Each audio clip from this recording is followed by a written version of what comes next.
Muy bien, amigos, estamos de regreso. Yo ya estoy acompañado de nuestros invitados en esta mañana, Carlos Jaico y Enzo Helguera, para analizar estos acontecimientos últimos que hemos venido anunciando, compartiendo con ustedes y que nos tienen, pues, sin duda, no solo interesados y preocupados, sino avergonzados también, ¿no? ¿Qué tal? Buenos días. Muy buenos Bienvenidos días. nuevamente. Buenos días, Reinaldo. Ya ustedes son de casa. Algo así. Sí, pues avergonzados, ¿no? Porque lo de Mamani da vergüenza ajena, indigna, sobre todo por lo que representa este señor, ¿no? Empecemos. Sí, mire, yo creo que lo que ha hecho Mamani ahora, justo faltando ya muy poco para el referéndum, viene a abonar la tesis de que, pues, evidentemente la no reelección se justifica, digamos, en ese aspecto, porque precisamente esas son las conductas que el ciudadano no quiere ver, ¿no? Esas son las situaciones en las cuales un, digamos, padre de la patria no debería estar, debería ser mucho más cauto, mucho más razonable, mucho más, digamos, reservado en este tipo de situaciones. Pero por lo que vemos aquí no ha sido esto. Lo que se ha logrado aquí es más, pues, un levantamiento de voces contra esta actitud y en general, pues, contra la institución del Congreso, lo cual me parece es muy nocivo, ¿no? Bueno, es en principio una vergüenza que en pleno año 2018, ¿no?, concluya el Congreso con una noticia como esta. Sí. Es una vergüenza no solamente nacional, sino a nivel internacional, porque tanto se ha hecho por los derechos humanos, específicamente por las mujeres y las personas de mayor vulnerabilidad, para que venga un personaje, un padre de la patria, y se comporte de este modo tan grotesco. Entonces, y lo que más indigna aún es que la bancada, como ya salió Carlos Tubino a tuitear, finalmente no se indigna, dice esto lo vamos a resolver en interno, ¿no? Una más, en realidad, una perla más muy lamentable, claro, y sobre todo por este hecho. Es muy tibia la reacción, claro, de Tubino, por lo menos, ¿no? ¿Y dónde están las congresistas mujeres? ¿No? Claro. O sea, en la bancada también hay congresistas mujeres, y este es un hecho que en verdad no merece ninguna protección partidaria. Y aquí lo que está pasando también es que lo están todo diluyendo, por ejemplo, en la Comisión de Ética. Y uno sabe muy bien que eso, pues, tiene para rato, y son los fujimoristas quienes están a la cabeza de la Comisión de Ética, precisamente. Entonces no pasa nada y no va a pasar nada. Ahora, eso sería muy lamentable para el Congreso. Exactamente. Y mucho más en este contexto, ¿no? Y esto además puede provocar hasta una nueva marcha, ¿no? Porque evidentemente es un tema muy sensible. Yo creo que estas sí son razones para marchar, pues, ¿no? Claro, y aquí yo creo que ya diferentes otras bancadas de seguro van a pedir una denuncia constitucional, que es lo que sería mucho más rápido, pero ahora también ahí nos encontramos frente a un freno, que es, pues, toda esa lista de espera que tienen las denuncias constitucionales, tal como lo ha dicho el presidente de esta comisión. Entonces, yo veo que acá, pues, la población debe exigir, pues, medidas ejemplares para este congresista. Ahora, este acto es deplorable, venga de quien venga. Por supuesto. El hecho no... Esto no tiene bandera política. No tiene bandera política, no tiene que ver con que el señor sea congresista. Sí, claro. No, esto es un hecho reprochable en el que se pone en evidencia la sociedad en la que vivimos, los criterios, ¿no? Precisamente ya a la base, ningún ciudadano puede permitirse ese tipo de conductas. Ahora, el hecho de ser congresista, yo diría que es una situación agravante. Ajá. Exactamente. Claro, porque se supone que por un lado representan al ciudadano, ¿no? Representan a los que han sido elegidos por el voto del ciudadano, y por otro lado tienen esta tarea, pues, de ser padres de la patria, y su conducta debería ejemplificar, ¿no? Y lamentablemente estos actos bochornosos no solamente deben llevarnos a cuestionar una reelección de congresistas, sino una evaluación de por qué clase de políticos estamos votando.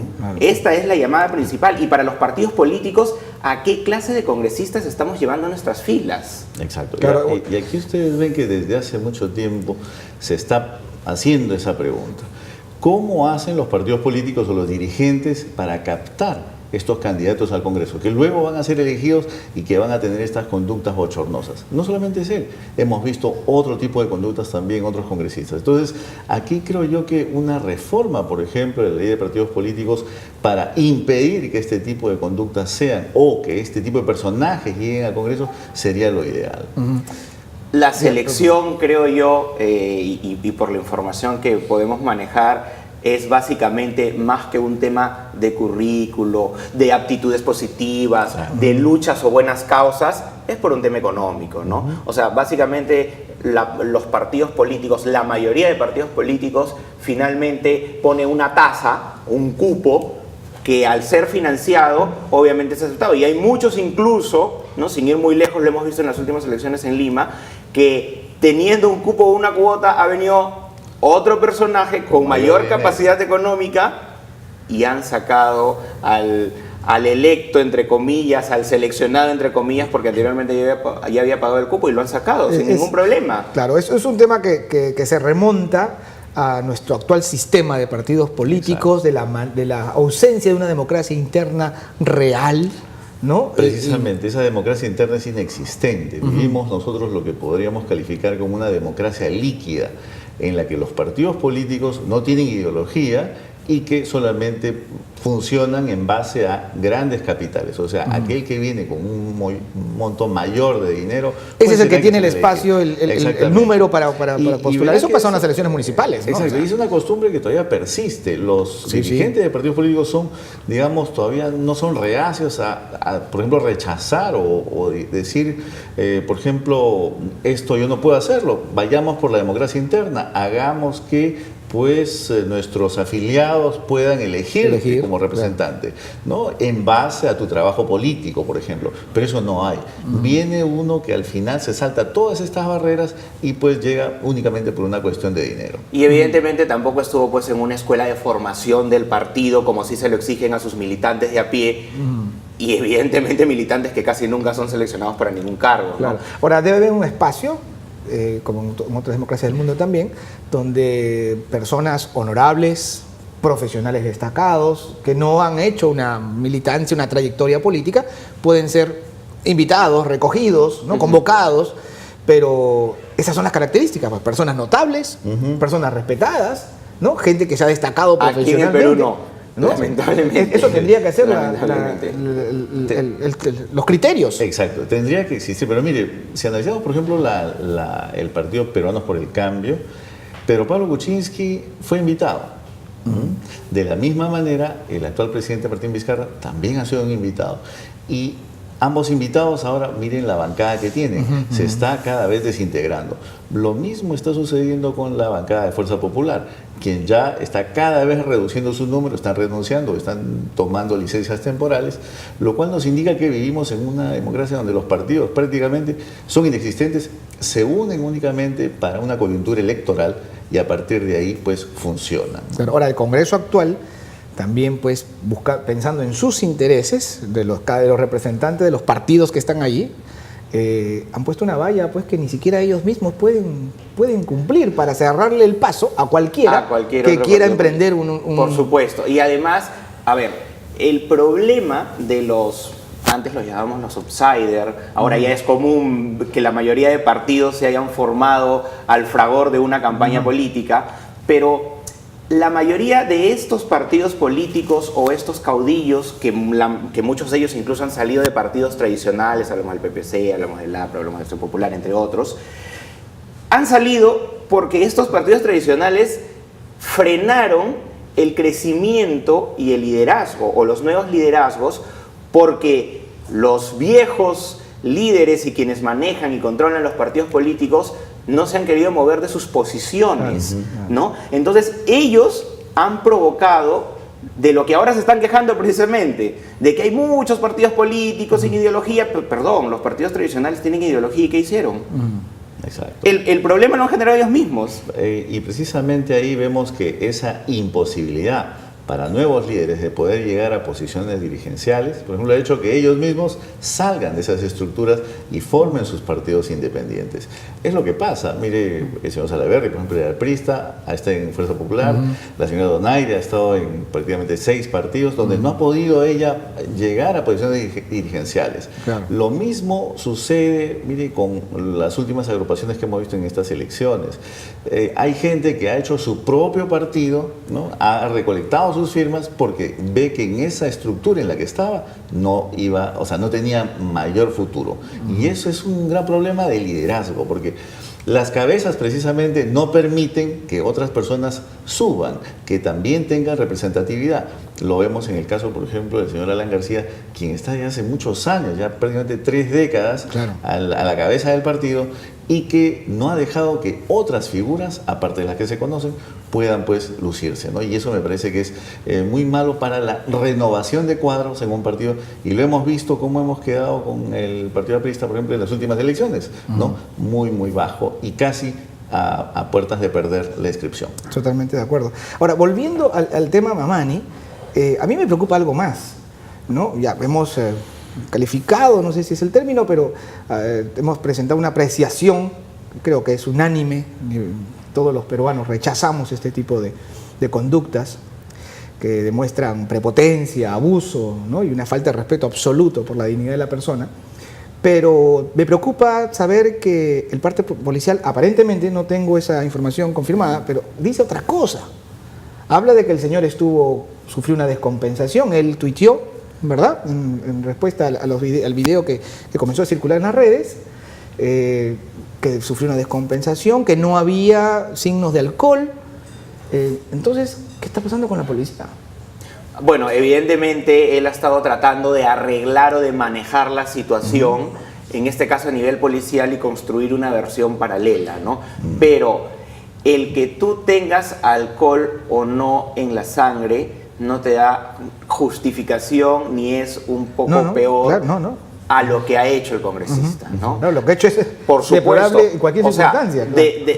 Cualquier persona que consuma alcohol, evidentemente esa no va a ser la justificación ni ética, ni moral, ni de ninguna índole para justificar el tocar a una mujer, ¿no? No se justifica. Por supuesto. Y yo creo que también aquí el LATAM, que al final ha sacado este comunicado anunciando que habían ahí ciertas conductas indecorosas. Claro, pero eso no se condice con lo de la policía. Exacto. Ahí está el problema. Y eso tiene que ameritar una investigación respecto a fondo. Porque es algo que muchas veces se maneja, ¿no? Y se manejó allí, o hay la intervención de algún gran oficial que quiso limpiar el asunto. Exacto. ¿no? Entonces, y es ahí donde, creo yo, esta empresa aérea va a tener que ir hasta el fondo en las investigaciones y sobre todo pues permitir que toda la luz se haga. Creo yo que aquí también está la credibilidad de la compañía aérea, quien no creo que haya entrado en este tipo de acusaciones sin antes haber confirmado. Por supuesto. Y hablar obviamente con la víctima, que es una trabajadora de la aerolínea, ¿no? Claro, ahora, hubo reacciones rápidas de instituciones como Defensoría del Pueblo. No sé si por favor nos pueden ayudar en la pantalla mostrando los comunicados bueno, ese es el comunicado de la compañía, ahí lo tenemos, pero yo hago referencia al de la Defensoría del Pueblo, que ha tenido hasta 2 tweets diferentes, ¿no? Una exigiendo pues que, ahí está, sí, ahí está, exigiendo que la Fiscalía inicie investigación contra el congresista Moisés Mamani. Yo creo que esto es importante, ¿no? Porque que instituciones como Defensoría del Pueblo expresen su voz y su demanda, ¿no? Como en este caso. ¿Qué opinión tienen al respecto?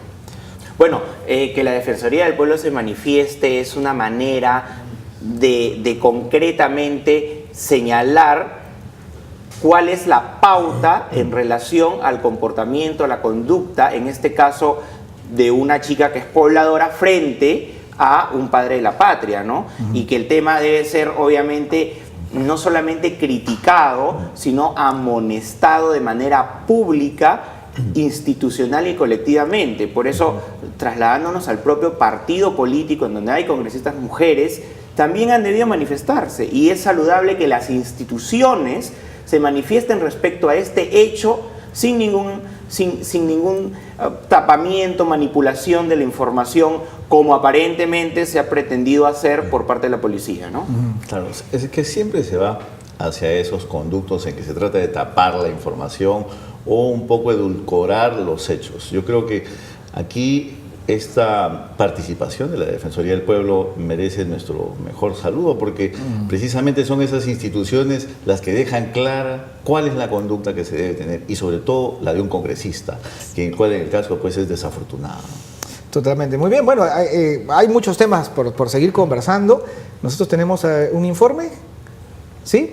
Por favor. Entonces vamos a ver el informe y sobre eso seguimos conversando en esta mañana, que estoy acompañado de Carlos Jaico y Enzo Helguera. Tenemos una semana para tratar de muchas cosas, ¿ah? Vamos a ver. ¿Sí? Las audiencias del caso Cócteles continúan en la Sala Penal Nacional y esta vez Jorge Yoshiyama Sasaki, sobrino de Jaime Yoshiyama, aceptó ante la Fiscalía que participó en la falsificación de aportes a la campaña de Keiko Fujimori en el 2011. Mi tío Jaime Yoshiyama Tanaka me invitó que vaya a su casa, ubicada en calle Las Moreras, distrito de La Molina. Y estando en su domicilio, me indica si tuviese amigos con solvencia económica para poder simular aportes a la campaña del partido Fuerza 2011. A lo que le indiqué a mi tío Jaime Yoshiyama que me dejara ver y preguntar respecto a los amigos que me solicitaba. Yoshiyama Sasaki pensó en el empresario Giancarlo Bertini, quien aceptó y se comprometió a conseguir amistades y familiares que lo puedan ayudar con los falsos aportes. A los pocos días, Giancarlo Bertini me indica que no tenía problemas, que puede conseguir amigos y familiares, a lo cual voy nuevamente a la casa de mi tío Jaime Yoshiyama Tanaka, a quien le indico que tenía un amigo que me va a ayudar. Y es en ese momento que mi tío Jaime Yoshiyama me conduce al costado de su dormitorio principal y me lleva al closet en que había una caja fuerte que procedió a abrir y sacó varios fajos de dólares por la suma de $100.000 norteamericanos aproximadamente, y me los entregó en una bolsa de plástico y me entregó unos recibos de aportaciones de Fuerza 2011. El dinero se lo entregó a Bertini Vivanco, quien cumplió con lo comprometido y en 2 semanas comunicó que estaba hecho. Aproximadamente a las 2 semanas que le entregué el dinero, Giancarlo Bertini me trajo a mi oficina de roster los recibos de aportaciones de Fuerza 2011 con los vouchers del Banco Scotiabank, indicándome que ya había hecho los depósitos y que todo estaba bien. Luego de ello, su tío Jaime Yoshiyama le pide nuevamente que consiga nuevos falsos aportantes, por lo que pensó en su amigo Eric Mato Monge, quien también consiguió a otras personas para realizar dichos falsos aportes. En mi casa me reúno con Eric Mato Monge a la semana, y es ahí donde le planteo lo mismo que le dije a Giancarlo Bertini: si tenía amigos y familiares cercanos para simular aportes para Fuerza 2011. A lo que me indica que él iba a ver. Luego de 3 o 4 días, Eric Mato Monge me llamó a mi teléfono celular y me dice que ya tenía los familiares para simular los aportes. Entonces nos reunimos al día siguiente y le entrego un par de recibos de aportaciones de Fuerza 2011 para que los haga firmar a sus familiares. Luego, al día siguiente, me los devuelve firmados y le digo si puede conseguir más gente, y me indicó que iba a seguir preguntando. Jorge Yoshiyama Sasaki es uno de los 11 investigados por el fiscal José Domingo Pérez por presunto lavado de activos bajo la modalidad de crimen organizado.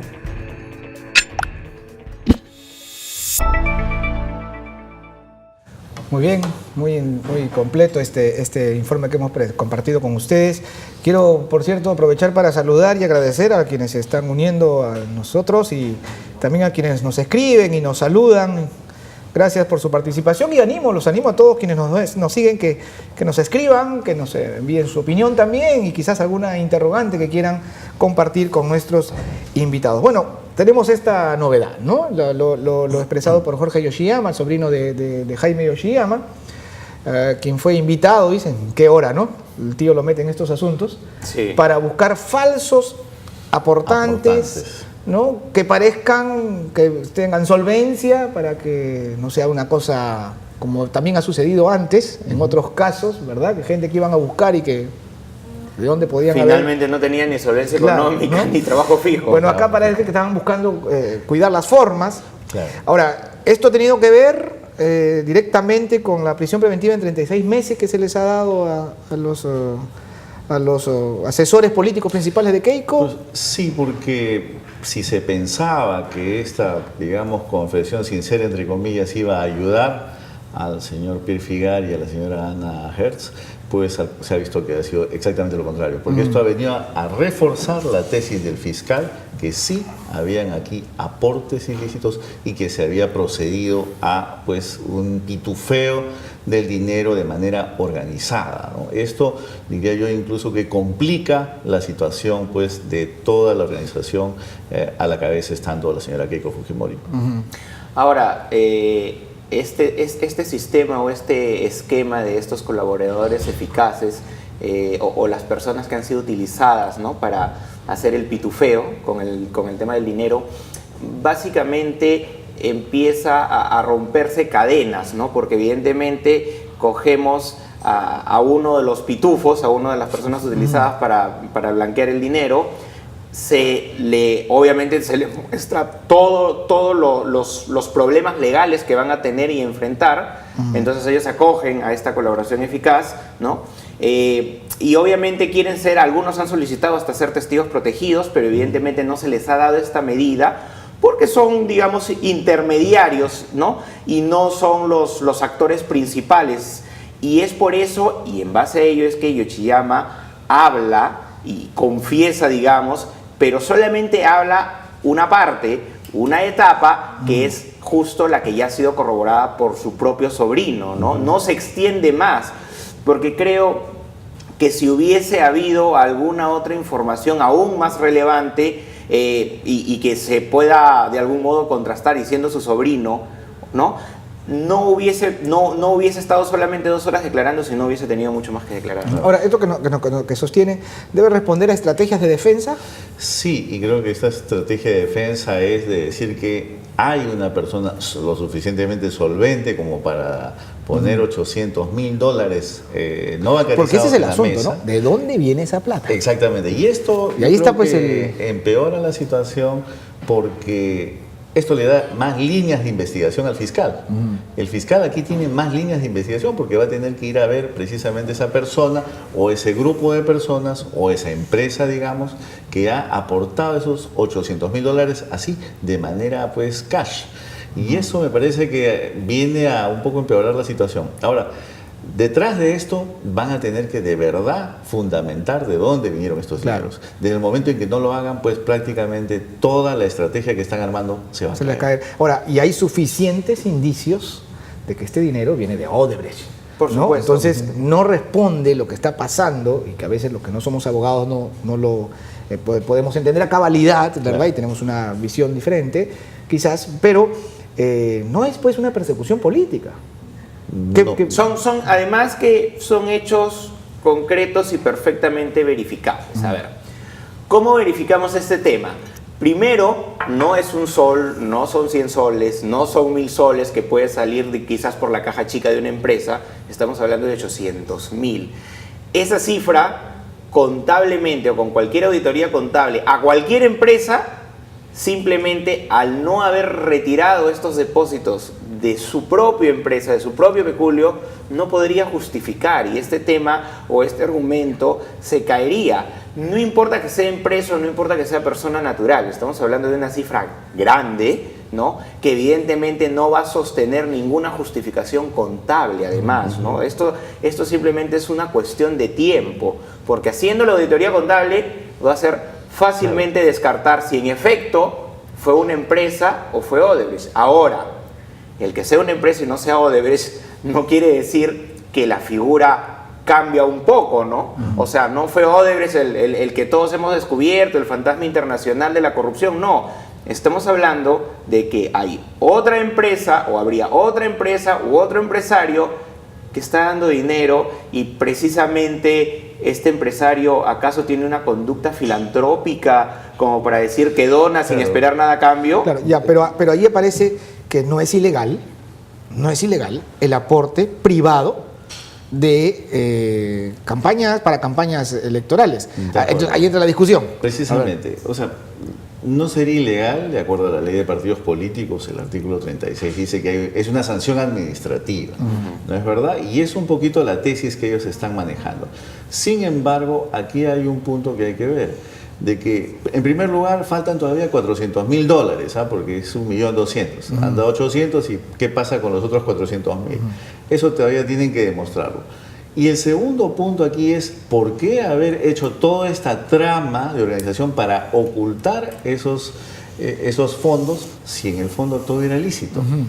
No hay necesidad de hacerlo, o sea, no hay ninguna necesidad de pasar a través de ese proceso, digamos, de encubrimiento o de simulación para fondos que en el fondo eran lícitos. Entonces, he ahí la gran pregunta, que creo que es ahí donde está fallando un poco la estrategia. Ahora, sí creo que es importante que revisemos la ley de partidos políticos una vez más para estos tomos de financiamiento, ¿no? Pero la reforma justo de la ley de partidos políticos, del financiamiento de partidos políticos, entre otros detalles, está detenida, o casualidad, por fuerza popular, ha estado detenida mucho tiempo. Exacto. En el Congreso de la República. O sea, ¿por qué no quieren que el Estado financie a los partidos políticos? Porque... Ahora, esa es una opción. Claro. Porque la otra opción es que se transparente de dónde viene la plata. Exacto. Dos puntos con respecto a los comentarios que estamos viendo. En primer lugar, ya desde que tenemos la democracia prácticamente 18 años, ya hay más de 18, o sea, facultades legislativas que ha tenido el Ejecutivo, y hasta ahora en ningún momento se ha tratado el caso del financiamiento a los partidos políticos. Y eso creo yo que es una cuestión de voluntad política también. El Congreso tampoco lo ha hecho. Ahora, un segundo punto es de que sí, deberíamos transparentar este tipo de cosas. Ya se sabe que, por ejemplo, una campaña pues no cuesta lo que todo el mundo piensa, no cuesta $1 millón, cuesta mucho más. Pero precisamente es ahí donde vienen todo este tipo de situaciones en las que se están ocultando fondos. Y un tercer punto también es que se debe legislar al respecto, porque acá lo que se debe impedir es la penetración del narcotráfico en la política peruana. Y aquí, en el Perú, al año hay alrededor de $4.000 millones que están circulando y cuyos dueños están esperando pues un candidato a una elección popular para poder poner ahí un peón. Ahora, si queremos desmercantilizar la política, creo que sería un término apropiado, ¿verdad? Hablábamos al principio que uno de los problemas de tener congresistas como los que tenemos es que pues el cupo se compra, ¿no? Por esa necesidad. Pero claro, frente a la propuesta de que sea el Estado quien solvente, quien financie las campañas políticas, entonces acabamos con eso. Esta medida o este comentario no es el más popular dentro de la población, porque la población dice, de mis impuestos voy a pagarles la campaña a estos individuos que encima entran a robar, ¿no? O sea, un poquito ese es el esquema del ciudadano de a pie. Sin embargo, deberíamos hacernos preguntas de fondo. Continuamos con el sistema actual en donde van a venir empresarios que van a invertir grandes sumas de dinero a cambio de o blanquear el dinero o ganar ilegalmente o inflar precios, entre otros detalles, y finalmente eso termina siendo pagado con los impuestos del ciudadano. Y la corrupción finalmente es más cara que un financiamiento transparentado del Estado hacia los partidos políticos, ¿no? Ahora, eso definitivamente es mucho más grave que tener esta suerte de no transparencia, y que además es la puerta, como lo habías mencionado, a que puede entrar incluso el narcotráfico. Y pasó con México, o sea, y pasó en Colombia, y pasa en muchos lugares. Ahorita mismo están habiendo confesiones en México en relación al financiamiento del narcotráfico a presidentes de la República. Con respecto a eso, quisiera contar algo, porque es interesante lo que acaba de decirle. En las últimas elecciones en México se ha visto más de 130 candidatos asesinados. En las últimas elecciones de julio pasado, más de 130 candidatos asesinados. Y esto se piensa que es pues por una cuestión del narcotráfico. Bueno, quien va a tener que responder también sobre este mismo asunto es el expresidente Alan García, a quien ayer pues ya se le ha impedido la salida del país. Así que tenemos un informe también sobre esto. Vamos a verlo.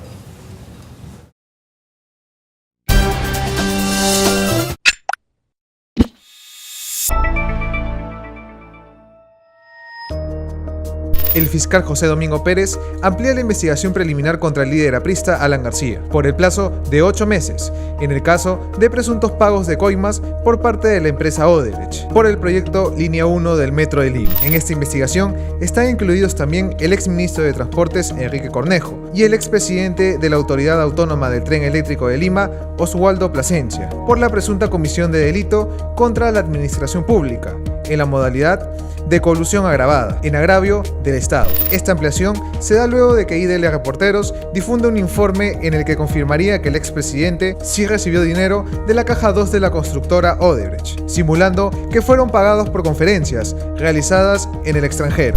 Esto sucedió después que la diligencia ya pactada contra Alan García se suspendiera el día de ayer, según el exmandatario, por segunda vez.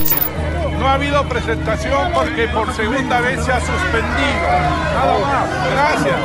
Hasta el cierre de este informe, el fiscal José Domingo Pérez solicitó al Poder Judicial ordenar impedimento de salida del país para el expresidente García. 20 millones menos los 8 que le dieron al viceministro, los otros 12 deben ser de Alan García. Demuéstrenlo pues, imbéciles, demuéstrenlo. Encuentren algo.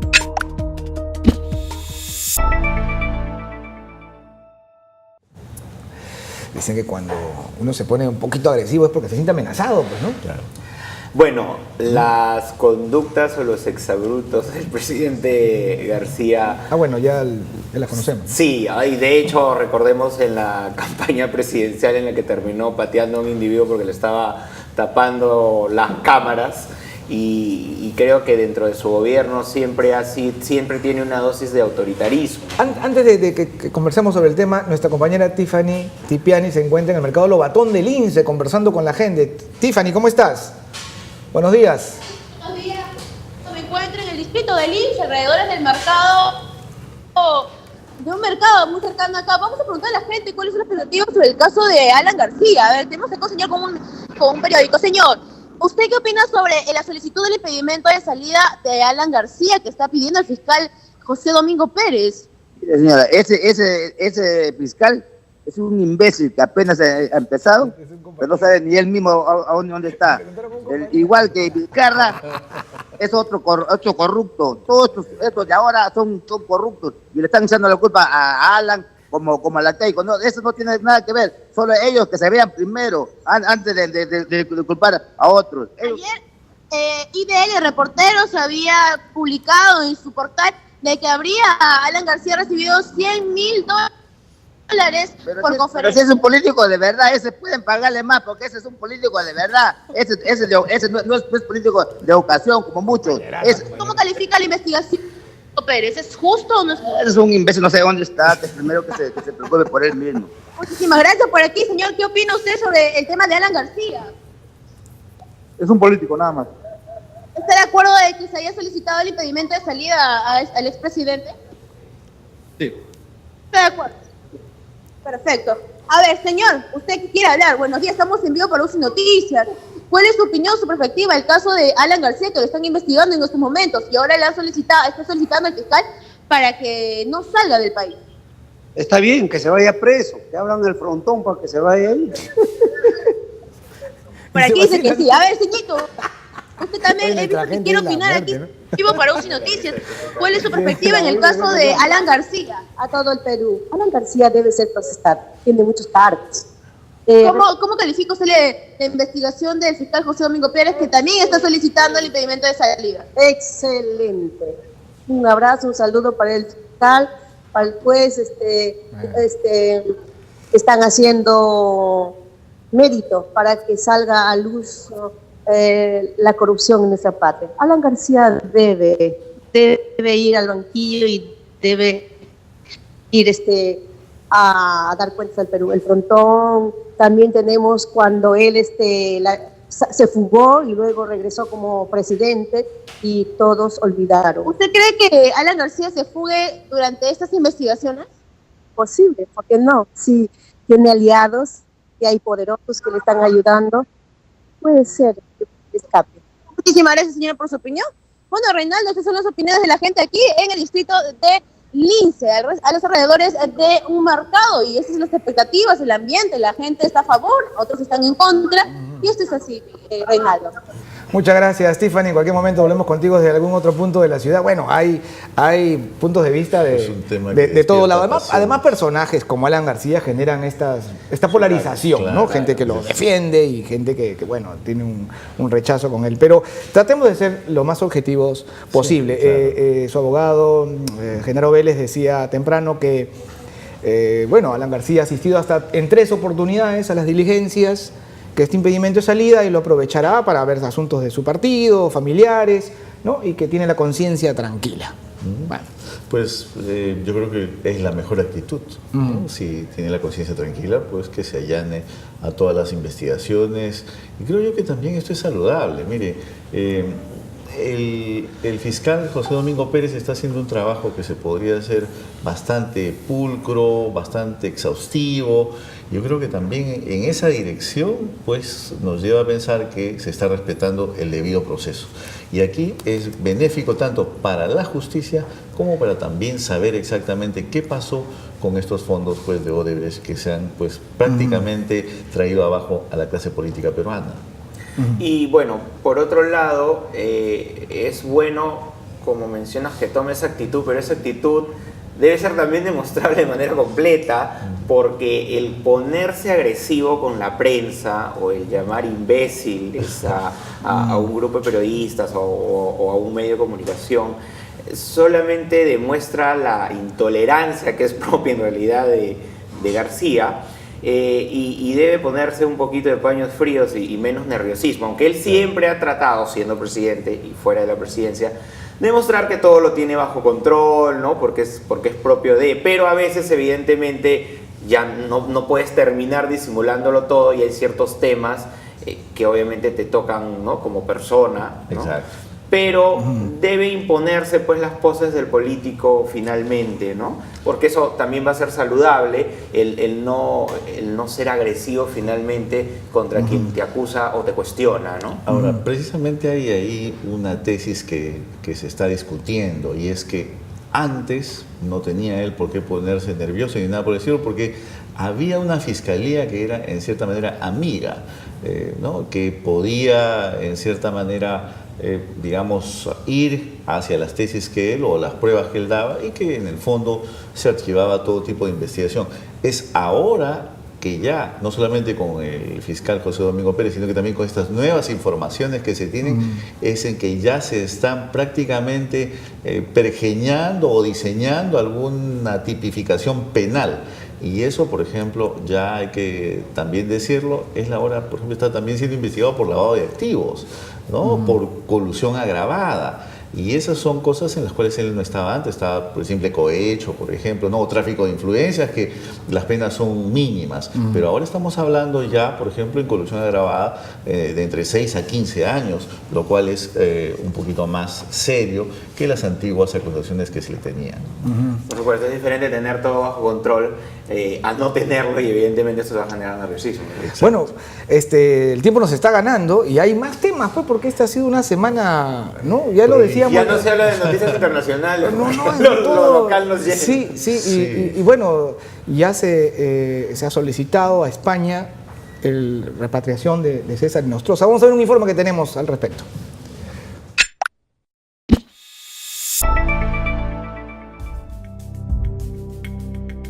Cada vez más cerca, el gobierno admitió la extradición activa contra el prófugo ex juez supremo César Nostroza. La resolución suprema 178/2008 JUS, firmada por el presidente Martín Vizcarra, el ministro de Justicia y Derechos Humanos Vicente Ceballos y el ministro de Defensa José Huerta, confirma que se accedió al pedido de extradición contra Nostroza, formulada por el Juzgado Supremo de Investigación Preparatoria de la Corte Suprema de Justicia y declarada precedente por la Sala Penal Transitoria. El ex magistrado supremo deberá ser extraditado por la presunta comisión del delito contra la tranquilidad pública, organización criminal, entre otros, todos en agravio del Estado. Esta extradición está establecida por la vía diplomática ante el Reino de España, de conformidad con el tratado de extradición vigente y las normas legales peruanas. El gobierno peruano deberá enviar el pedido a España, en donde Nostroza permanece detenido desde mediados de octubre.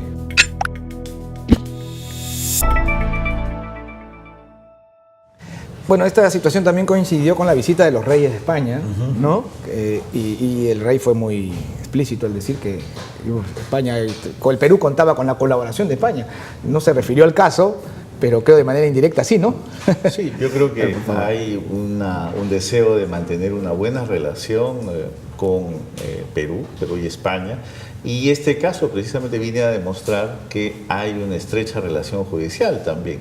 Yo creo que aquí el tema del suspendido del ex juez Inostroza va a tener pues un final mucho más rápido incluso que el de Toledo, creo yo. Sí, porque justo conversábamos la semana pasada que el presidente había hecho una promesa que no sé si exageró, si se entusiasmó demasiado, pero él aseguró que antes de que acabe su gobierno, y parece que no estaba en condiciones de poder hacerlo, ¿no? Pero parece que hay ciertas luces que nos haría ver que esto podría ser rápido, pero ¿cuán rápido? 1, 2, 3 años.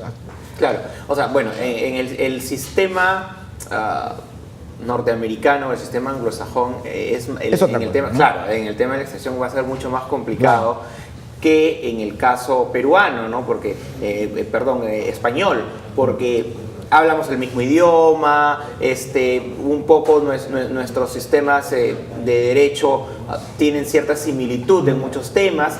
En cambio, el derecho norteamericano, evidentemente, para empezar, recordemos los famosos cuadernos de extradición, cuando teníamos que hacer las traducciones en otros idiomas y todo. Ya, es el mismo sistema. Para empezar, la barrera del idioma. Y en segundo lugar, evidentemente, todo el sistema de la justicia norteamericana, que de por sí es complejo, y como lo comentamos la semana pasada, si bien es cierto, se pueden resumir muchos temas, no necesariamente es que estos plazos mínimos se van a respetar, porque evidentemente Alejandro Toledo va a ejercer su propia defensa, ¿no? Bueno, me indica que estamos en la línea telefónica con el congresista Jorge del Castillo. Vamos a darle la bienvenida. Muchas gracias, congresista, por estar con nosotros. Buenos días. ¿Cómo está usted? Buenos días. A sus órdenes. Bueno, congresista, sin duda hay muchos temas que hemos venido conversando a lo largo de la mañana. Uno de ellos, y que generaba nuestra indignación, sin duda, era la denuncia que se ha presentado contra el congresista Mamani. ¿Cuál es su opinión al respecto, por favor? Bueno, realmente es una cosa increíble, ¿no? Francamente, yo creo que merece una sanción. Eso no puede ser. Deshonra completamente al Congreso de la República que un integrante haga un hecho de esa naturaleza tan bochornoso. Me parece que merece hasta la exclusión del Congreso, francamente. ¿No? A mí me da vergüenza compartir la cámara con una persona así.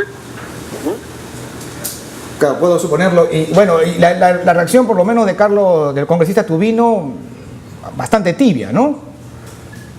Sí, pero eso es una sanción ética que lo máximo será 120 días. Pero creo que le ha hecho creo que es mucho más grave, ¿no es cierto? O sea, él está deshonrando al Congreso. Es una cosa sumamente grave, ¿no? Es más que una falta de ética, francamente, ¿no? Yo no sé si esto se cataloga como un delito, ¿no?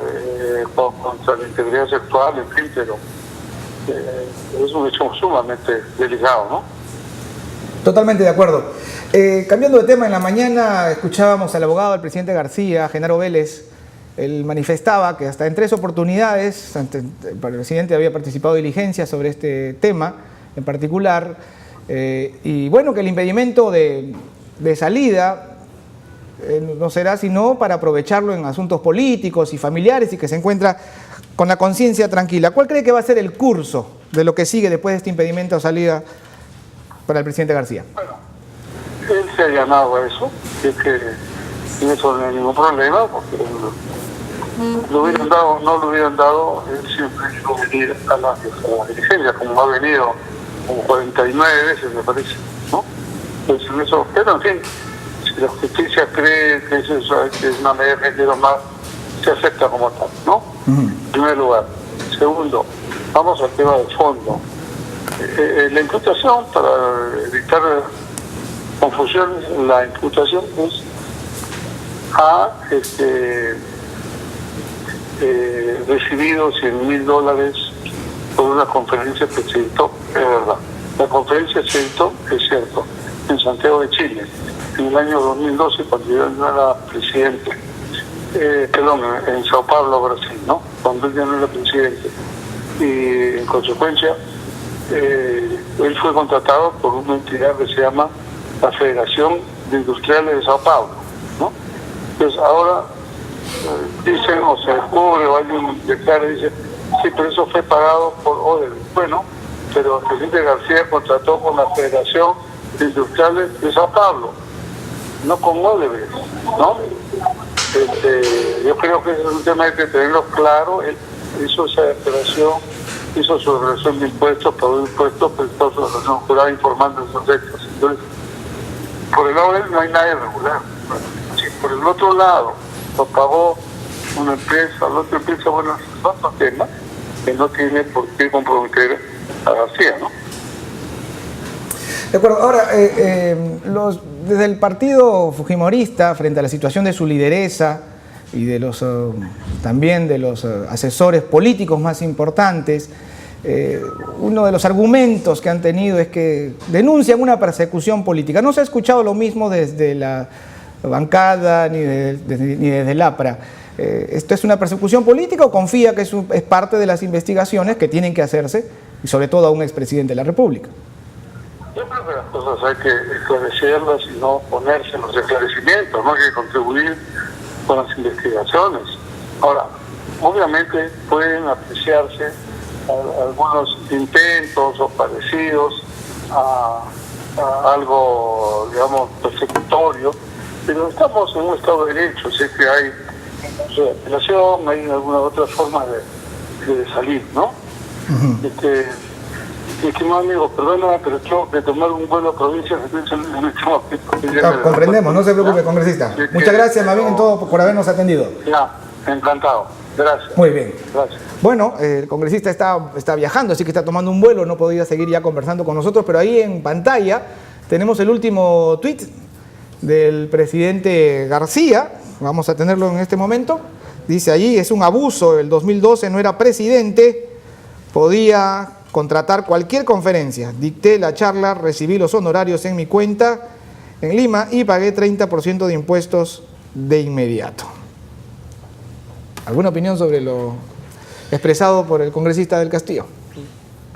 Él, creo que con este tema de persecución política no debemos tampoco ir demasiado lejos. No creo que en el Perú tengamos ese escenario a lo evidentemente no es, ¿no? O que tampoco, por ejemplo, vayamos a los temas de golpe de Estado, que es algo que se ha estado y se está diciendo, ahora ya no es golpe de Estado, es golpe de Estado blando, ¿no?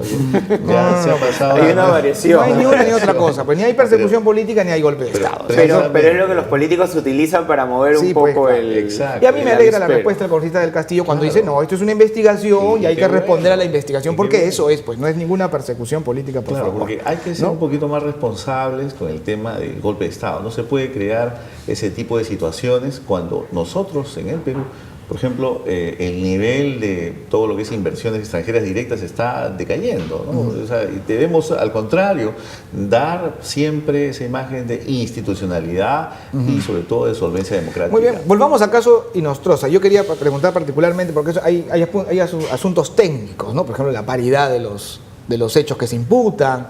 ¿Cuáles son? Para que de manera muy, muy breve, para que el televidente pueda entender, ¿no? Pues tráfico de influencias básicamente, colusión. Pero ahora, su paridad en España. Claro, es ahí donde viene un poquito el problema, porque no tiene la misma denominación en España. Y aquí también las penas pueden variar. Yo creo que al final el Tribunal Supremo en España va a tener que hilar bastante fino en lo que es la acepción que tenemos nosotros con respecto, por ejemplo, a la colusión agravada, y también con respecto a lo que ellos manejan con respecto a, pues, este tipo de situaciones en las que un funcionario del Estado pues coordina con un tercero para pues, mermar los recursos del Estado, ¿no? o para afectar estos recursos. Yo creo que ahí va a tener que ser también un trabajo de los juristas peruanos, de la representación peruana, para poder explicar claramente en qué consiste pues, esta tipificación penal peruana.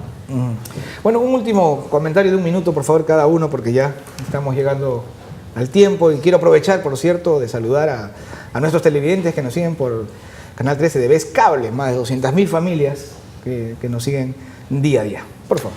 Bueno, esperemos que los políticos tengan una reflexión finalmente después de todo y de tanto. Nos acercamos ya a la Navidad y creo que estos actos bochornosos deberían de frenar de una vez, deberían de sacar lo mejor de las personas y por qué no de los políticos, ¿no? Creo que el mensaje próximo a la Navidad y a la población ya debe ser de tranquilidad, ya debe ser de mesura, ya debe ser de preocupación por aspectos importantes que finalmente no son los que se están viendo, lamentablemente por este enfrentamiento y esta lucha de poder. De acuerdo.